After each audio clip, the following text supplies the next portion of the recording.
And so right now, I'd like for everyone to unmute themselves and turn on their video camera, because I'm going to ask us a series of questions for everyone. There's everybody. Good morning, good morning, good morning. A couple of minutes. So what I'd like for everyone to do is just to make sure that they have a piece of paper and a pencil or pen to write with, because this is going to be very interactive. Perfect. Deborah, thank you so much. Okay, so I want to see a show of hands if you have ever been in a Toastmasters meeting when there was only 1 or 0 prepared speeches scheduled for that day. And I see some of the hands being shown. And so I'm just going to quickly ask, Lawrence, I see you have your hand up. Lawrence, what did you do in your Toastmasters Club when you had 1 or 0 prepared speakers for that day? Oh, you're on mute, Lawrence. We've had table topic sessions. We also had, I think there a couple of times we had hip pocket speakers who had a speech ready to go. Okay. Go, and sometimes I think maybe one time we had a meeting that went through moments of truth. Okay, thank you so much. So I belong to a club called PMIWDC number 1. I know it's a really long name and it confuses everybody, but it is located in District 29. Now, our club meets for 2 hours every Toastmasters meeting, twice a month for 2 hours. And about 2 years ago, 2.5 years ago, we had one meeting where we had only 1 prepared speaker on the agenda that day. So that became a problem, because now we're thinking, well, what are we going to do for the next hour and 45 minutes? And so I created a impromptu workshop for our club members that were in attendance. And I timed myself. I mean, I just asked everyone to follow these directions. Boom, boom, boom, boom, boom. And it took all of 12 minutes. So hence the title of this workshop. And the result of it was astonishing, because we had 7 additional prepared speeches in that one meeting. So the purpose of this workshop is to help demystify the fact that it's going to take anybody a month to come up with a Toastmaster speech. So it's only 6 steps. And the reason I asked everyone to give a piece of paper or something to write with, because everyone, all 38 of us, or 37 of us, not including myself, will write a speech in a total of 12 minutes a day. And so let me bring up my slide deck. We'll get to that. Perfect. I'm going to reduce my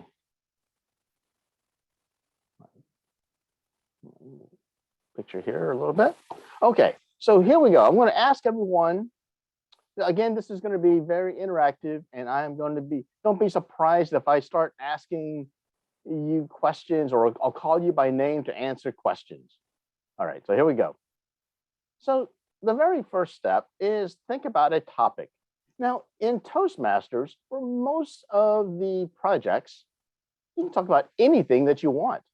I mean, there are some projects that will ask you to talk about a time when you were a protege, right? You talk about being mentored by somebody. Or there is a project about in 5 to 7 minutes, tell us about your communication style. Or there's another project in 5 to 7 minutes, tell us about your leadership style. But other than those particular types of projects, for the vast majority, you can talk about anything that you want. So for those types of speeches, I want you to follow step number 1. And step number 1 says that these 3 criteria for you to meet these three criteria: something that you love, something that you're good at, and something for the audience. Now, I'm going to ask Stacy McIntyre. Stacy, as a speaker, why is it important that you talk about something that you love?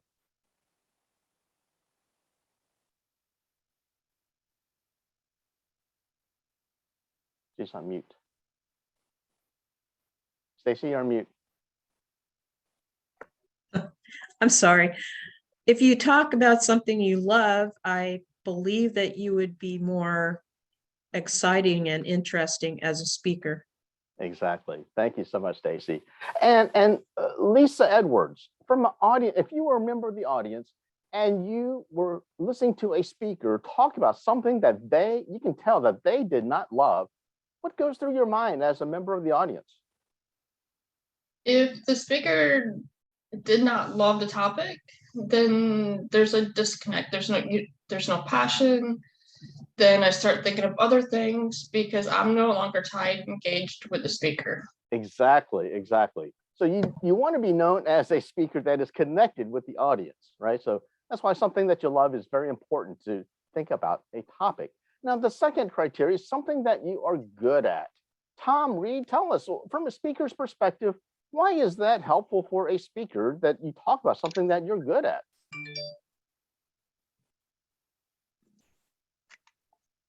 I'm trying to take notes at the same time.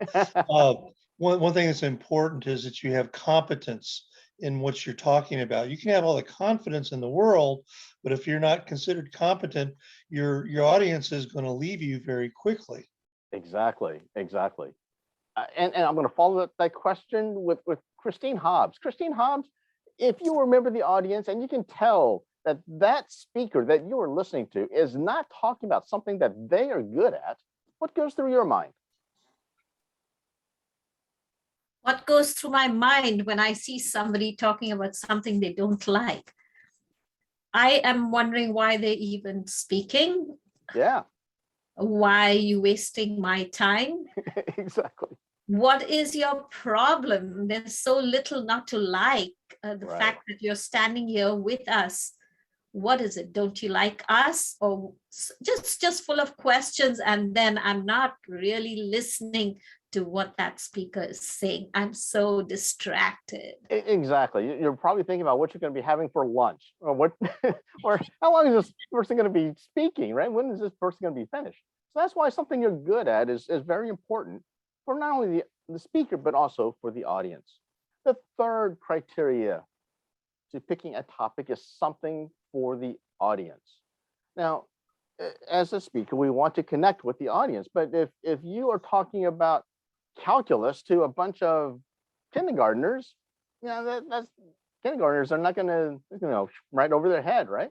So, Len Tran, why is speaking about something for the audience important from a speaker's perspective?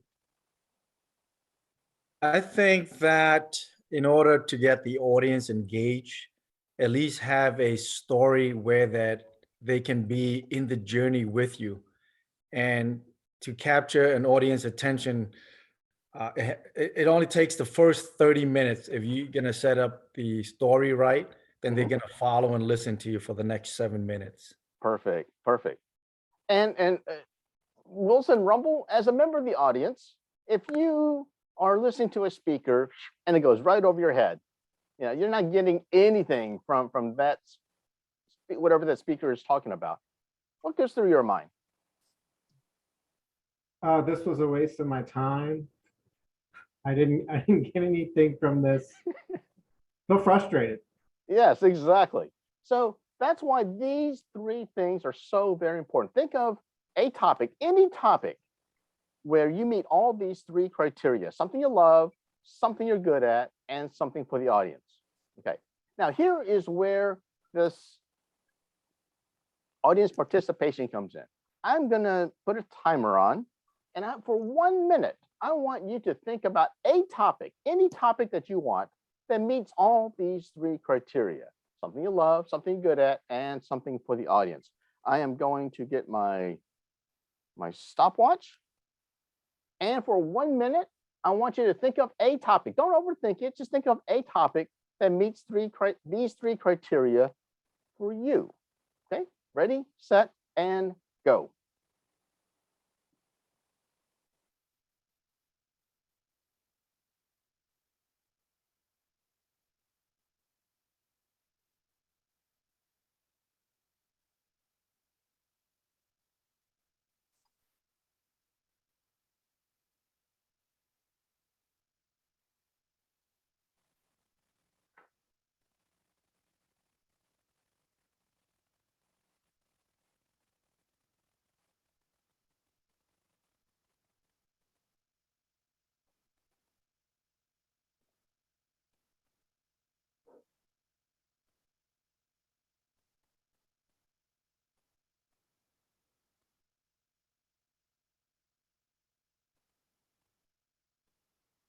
Ten seconds left.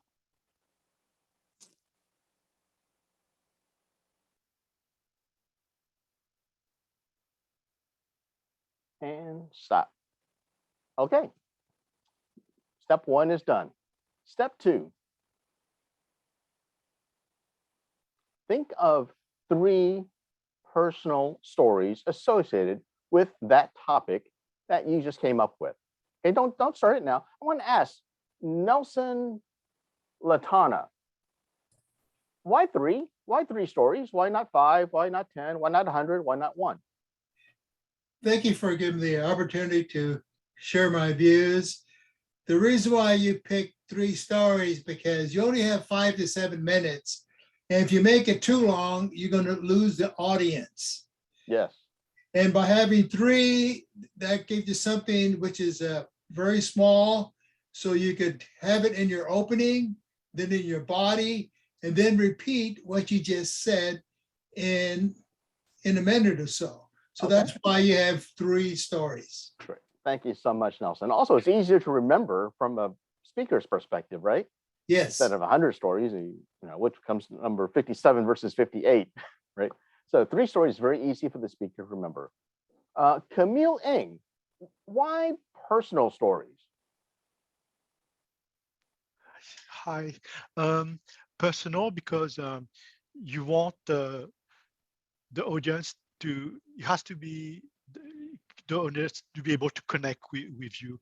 And for the audience to be able to connect, you have to be, have a personal story is easier to connect to the audience. Perfect. That is exactly right. Everyone wants to hear the personal stories. Nobody wants you to make up a story, right? Because it'd be a waste of time. So 3 personal stories. So step number 2 is the longest step of 5 minutes in this entire 12 minutes process. So for 5 minutes, I want you to think of 3 personal stories associated with that topic that you just came up with. Don't worry about the order.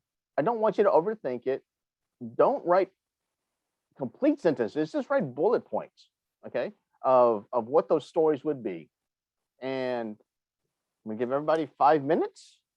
Get my stopwatch. Ready, set, and go.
2 more minutes.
Thirty more seconds.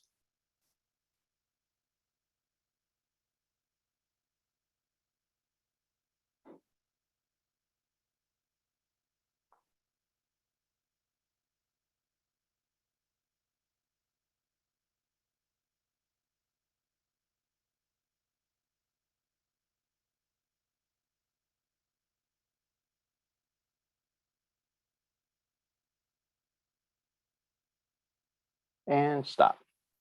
Okay, with 5 minutes, hopefully everyone has 3 personal stories associated with that topic that that you all just came up with 5 minutes ago.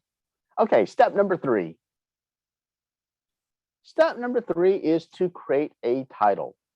Now, the thing is, for any regular Toastmasters meeting, the title really doesn't matter, right? Unless you're competing in a speech contest where you have to give it a little bit more thought about what the title of it that you want to be. It can be the most boring title for a regular Toastmasters meeting.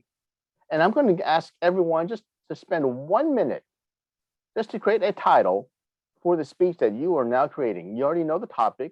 You already know the bulk of the speech with those 3 stories. And it could be as boring as my speech or my exercise regimen or whatever it is. But I'm going to give everybody 1 minute to create a title for your speech. Ready, set, and go.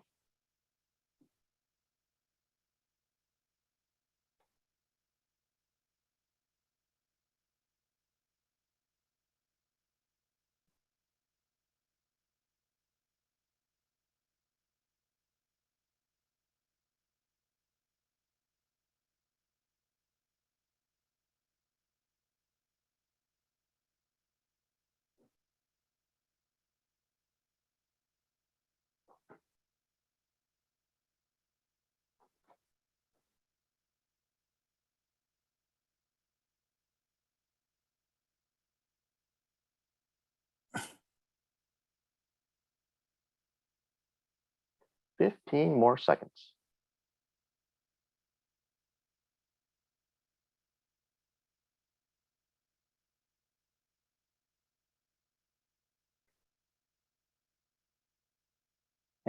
And stop. Okay, now that you have a title, you have 3 stories, and you have certainly the topic that you're going to be centering your speech around. Okay, step number 4. Conclude your speech. Now, in this case, there are 3 effective ways to conclude your speech. The first one is called a bookend summary. And essentially, a bookend summary is simply you're going to summarize what you just said. And many years ago, before I knew anything about public speaking, I was a member of a 10-person engineering team where we had to spend 3 days to present to a panel of engineers at NASA. And it was called a critical design review.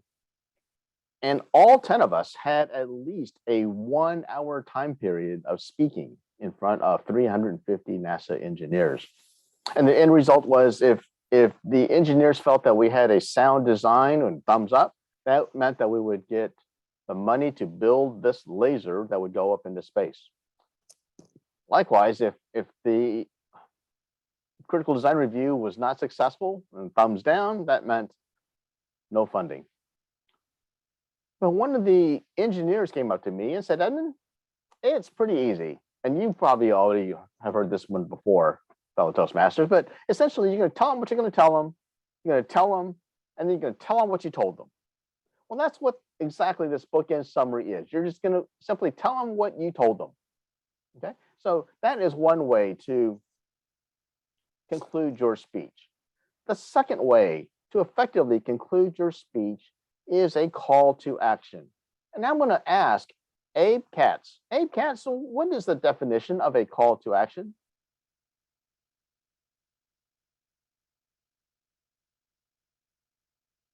Abe is on mute.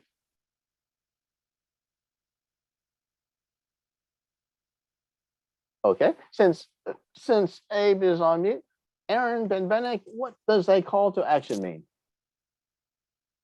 Call to action is a way of encouraging your audience to take the next step. Mhm. You've laid out a plan or whatever and said, okay, go do it. Perfect, yes. And many times a call to action is, as a speaker, you are asking the audience to either think differently or do something differently. And it could be anything. It could be volunteering time, giving money, donating books, whatever it is, a call to action. If your speech happens to be about snow skiing, maybe the call to action is, I encourage everyone in this Zoom room to go snow skiing this winter because there's so much snow, whatever that is, right? So call to action.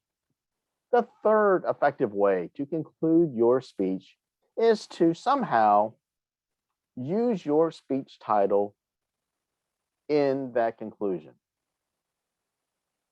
And that's why step 3 was to create a speech title, because when the audience hears that speech title at the very beginning of your speech, and then they hear it again, the audience is going to know that the end is near for your speech, and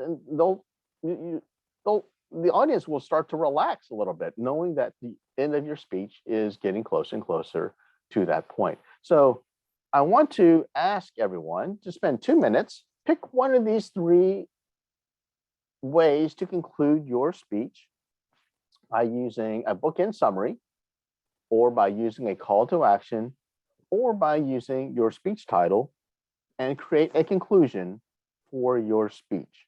Edmund, I have a question. Yes. Frequently when I give speeches, I'll use a combination of these. Or use a combination, right? Yeah, I do a bookend summary, but I also have a call to action. Perfect.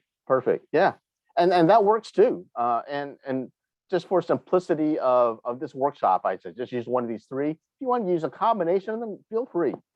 Because if you use a combination, I mean, the same effect for the audience. The audience will know that the end of your speech is we're at that point of getting to the end of your speech, instead of another 7 more minutes of the speaker speaking.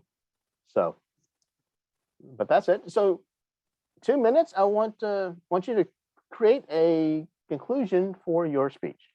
Ready, set, and go.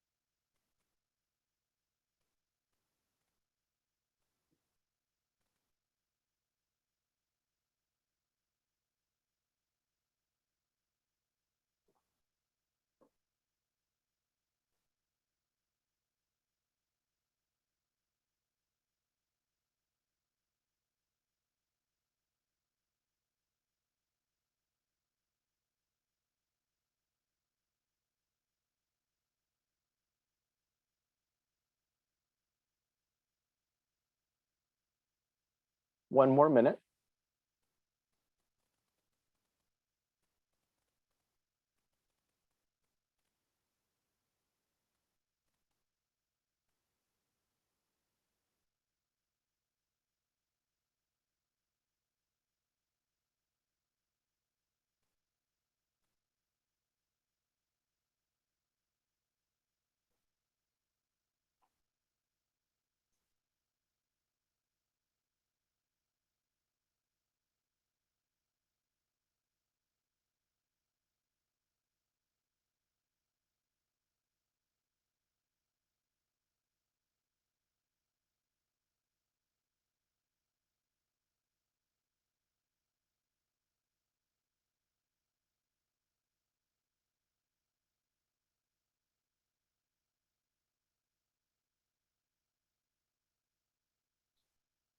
And stop.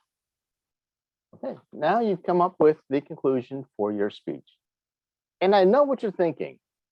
You're thinking, wait a minute. What about the introduction for this speech? Where's that at? Well, it turns out that is step number 5, is to create an introduction for your speech. Now, I've listed 5 effective ways to start your speech. The first one is a quotation. And for the purposes of this particular exercise, the quote doesn't have to be from a famous person. It can be from anybody, right? John Smith once said, go brush your teeth, whatever it is, right? The second way, effective way to start your speech is to ask a question. When you ask a question, the audience thinks about how are they going to answer that question without verbally answering it. And by doing that, you'll automatically start connecting with the audience with within the very first few seconds of your speech. The third way to effectively start a speech is start with a startling statement, something so surprising that the audience doesn't expect it. Because if you use that technique, it's going to get the audience's attention of wanting to hear more. The fourth effective way to start a speech is a statistic. So if you think back, for those that may be old enough, many companies would use this as a technique in commercials. I mean, think of Crest commercial when they said 9 out of 10 dentists recommends Crest, right? This is a statistic that will get people's attention. For the purposes of this exercise, you can make up that statistic. You don't have to. But for a regular Toastmasters meeting, and certainly for if you plan to use a statistic for a contest speech, just to make sure that there is good backing for that particular statistic. And the last one, the fifth one, is the most difficult one, but in many respects, it's also the most effective one, is this sound effect. Because the audience doesn't expect a sound effect from the speaker to start off their speech. But if you're able to pull that off, people will remember. People will remember that you started off that speech with some sort of sound effect.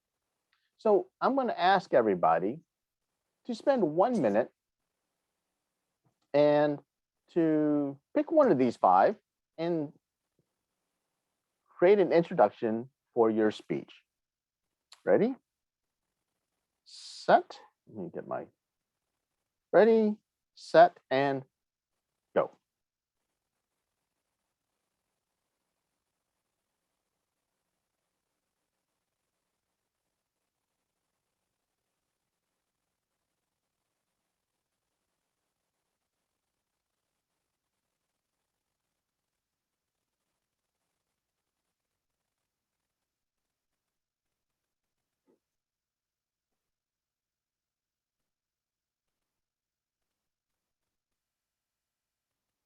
Thirty more seconds.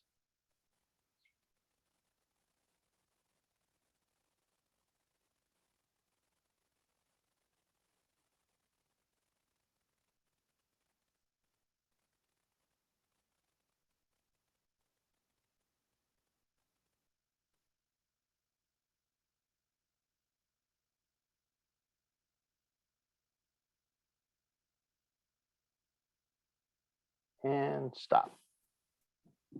Okay. Our last step, step number 6, is to simply put things together. You have a title, and then you have the introduction, story 1, story 2, story 3, and conclusion. Now, this is the time with your 3 personal stories to figure out which one is the very first story, which one's the second one, which one's the third one. Does it make sense to go in chronological order? Is it better to go in your mind, go good, better, best, or bad, worse, worst? Whatever order you think is most logical that will make an impact for you as a speaker and also make an impact for you, for the audience. So I'm just going to ask everyone to spend about 1 minute just to put this speech together in this particular format. Introduction to story 1, story 2, story 3, and conclusion. Ready, set, and go.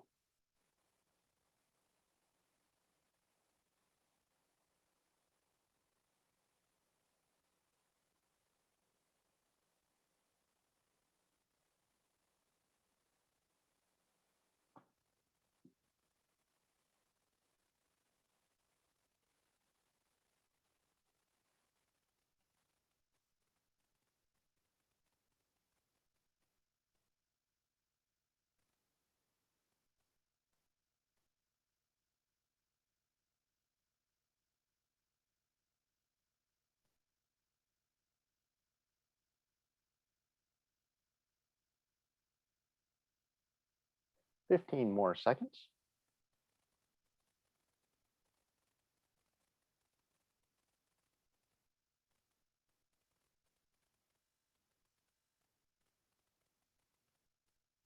And stop. Now I want to congratulate everyone for creating a Toastmaster speech in 12 minutes.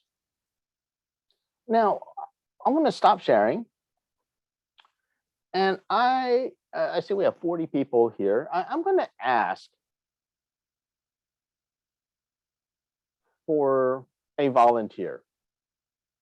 I want to ask that person volunteers to share that speech that you just created when we first started this session at 10:30. And I'm going to also ask for a second volunteer who will evaluate that speech. And do I see any volunteers? I see Deborah Campbell volunteering. Thank you so much, Deborah. And now I'm going to ask for a volunteer. Ellen, I just saw your hand go up.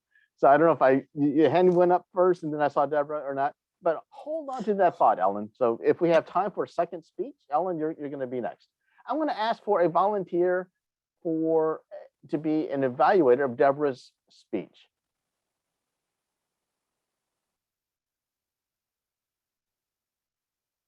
Rick, can I ask you to be an evaluator, Rick Taylor, for Deborah's speech? Sure, I'd be delighted to. Thank you so much. Deborah, I will introduce you as the Toastmaster of the day. We'll do away with the timer portion because I'm going to be pretty sure that it's going to be between 5 to 7 minutes. But Deborah, tell us, what is the title of your speech?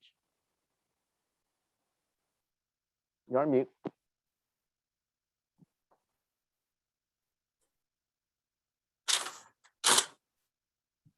Orators in Prince William County celebrate. What is the title of your speech? I'll introduce you. Oh, my title is Orators in Prince William County celebrate Martin Luther King Jr. Day. Okay. Oh, I'm sorry. I thought you were starting your speech. Okay. All right.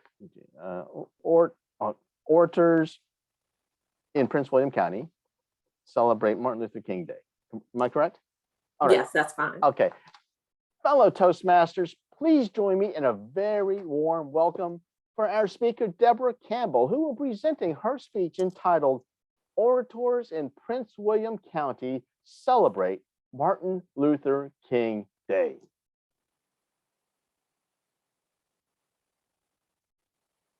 I just never understood how a man who died for good could not have a day that would be set aside for his recognition.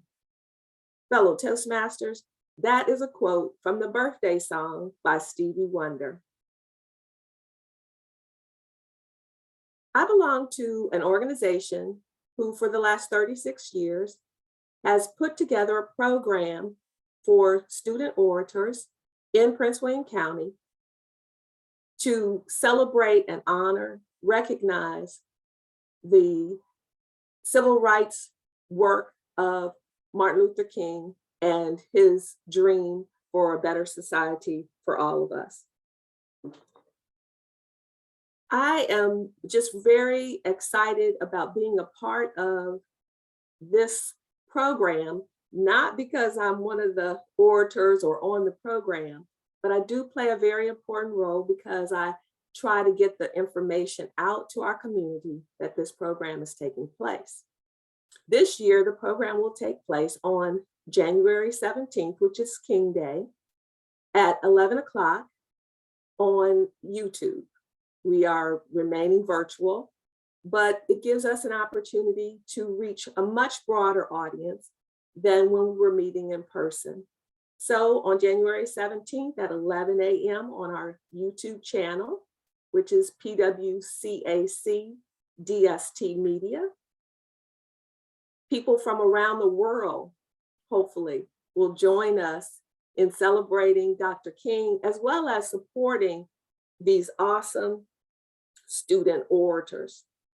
And I get really excited and fulfilled when I am successful in bringing a broad audience to support the students, as well as, I spin in my chair when we get a bite on our media releases and one of the stations or radio stations or TV stations asked to do an interview with our chairman or our president. So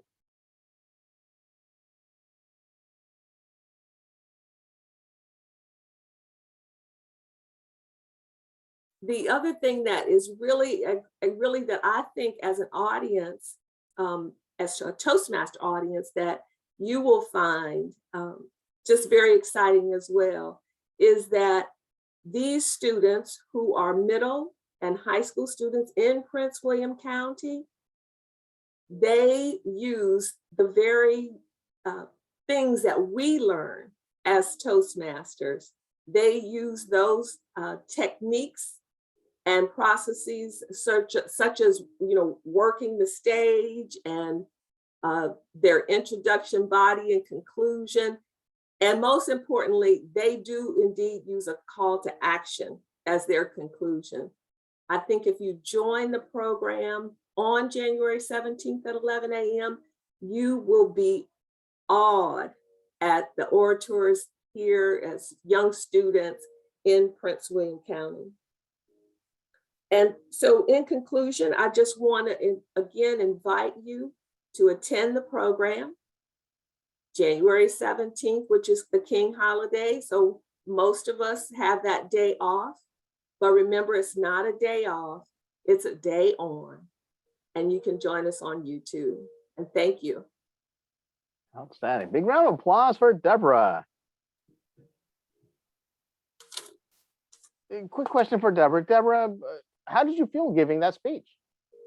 Nervous, but also excited because I realized it was an opportunity to share the program and the knowledge that the program is going to take place with however many people are on this on this training. Outstanding.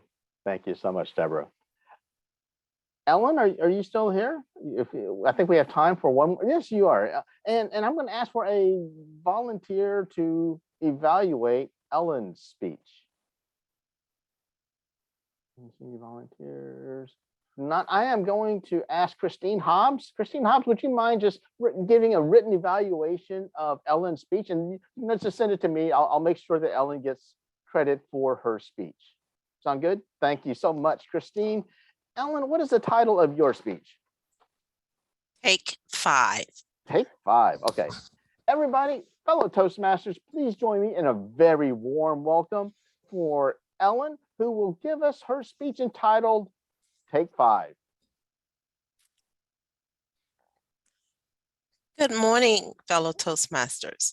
Have you ever been to your medicine cabinet ready to pull out the medication you're supposed to take for the day and finding that bottle either empty or the bottle of medication expired? Or just wondering, when should I be taking this medication? I know I'm supposed to take it at some time.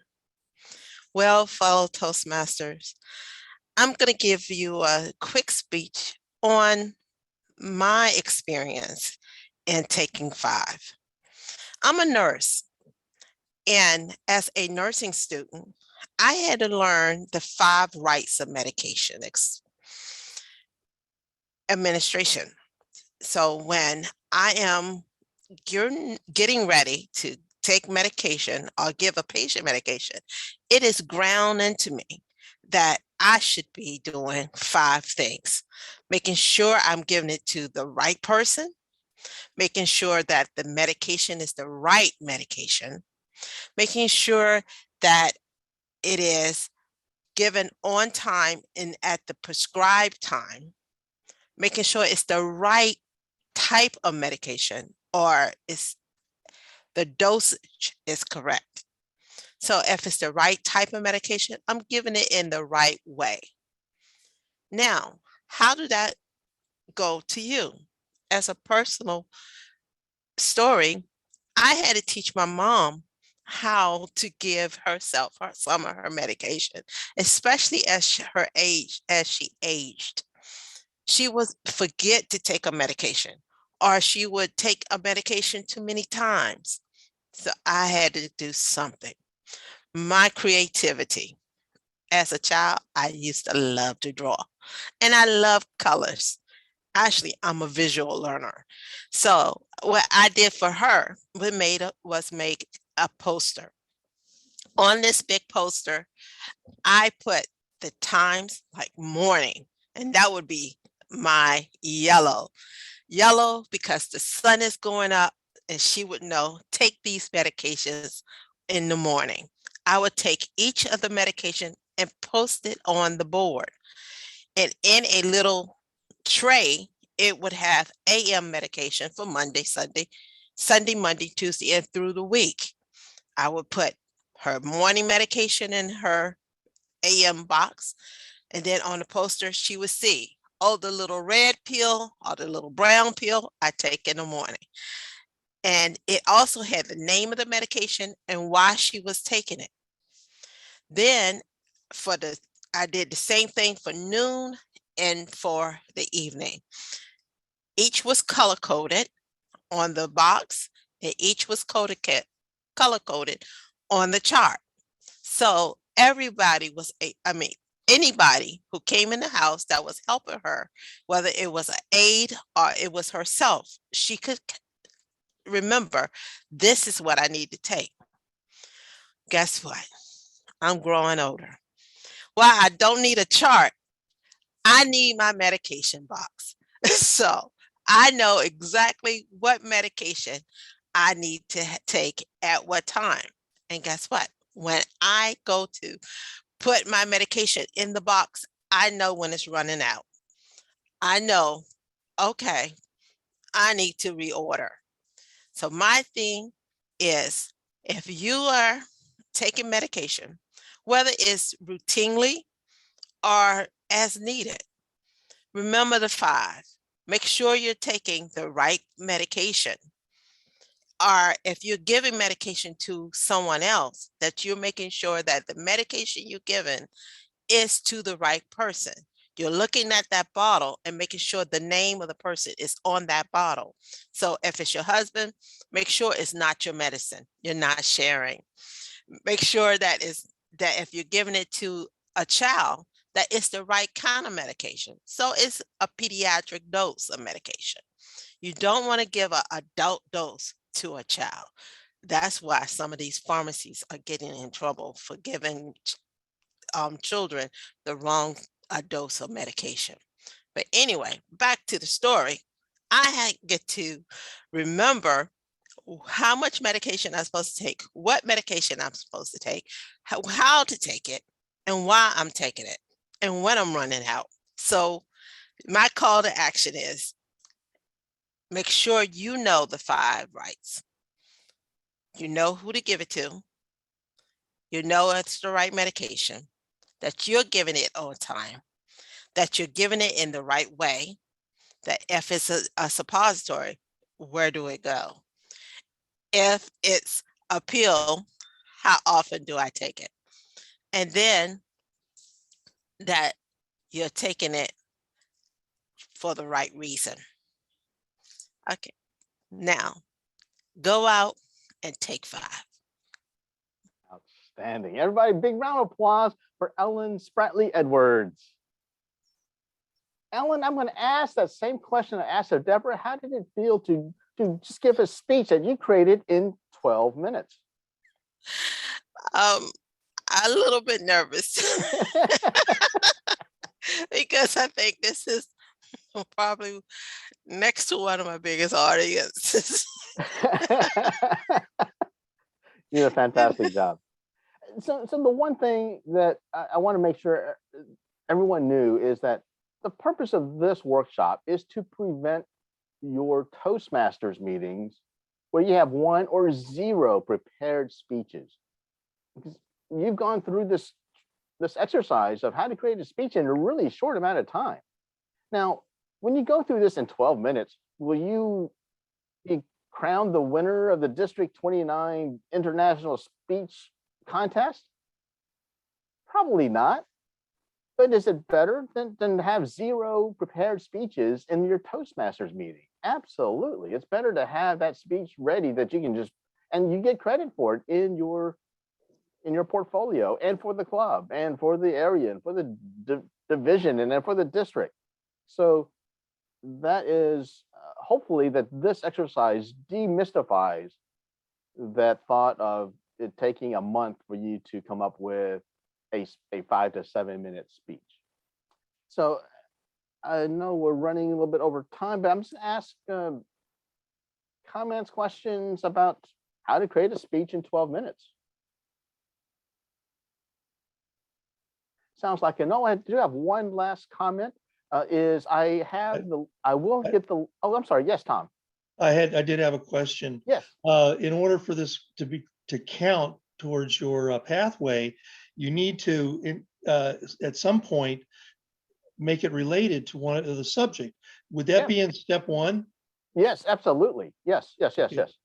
Okay. For instance, you can also apply. I mean, like I made a mention that there are some projects where they ask you to talk about your leadership style or your communication style. Well, just limit it to 3 stories, limited to 3 personal stories. Here's one's very effective for me, one that I kind of use, and here's one that it's just not me, right? And you use that same format. But yeah, you can apply this to any Pathways project. Right. One last thing. Yeah. I got this from a live meeting many years ago when we were District 27, is those 3 stories can be 3 table topics questions. And then when you answer them, you got 1 to 2 minutes to put in there. Yeah. And there's 6 minutes of your 7-minute speech. Perfect. Yeah, that's a great way to look at it for those 3 personal stories. And those 3 personal stories helps it make it relatable because it's personalized. It's not you're not regurgitating a book report, right? It's from you that you're going to present to the audience. But I will have everyone's email addresses of those folks that attended today's meeting. I will send everybody the slide deck that I shared today, and feel free to share that with your club members. And I just hope that that your Toastmasters meetings will have lots and lots of people filled with people wanting to give prepared speeches because it's not so scary. So on that note, thank you so much for joining today's session. Rick, I'll turn it over back to you. I would like to invite all of you to unmute yourselves and give Edmond Joe a warm round of applause. Yay. Yay. Great job. Thank you, Great everyone. Thank you. job. Great job. That's all. Thank you. you.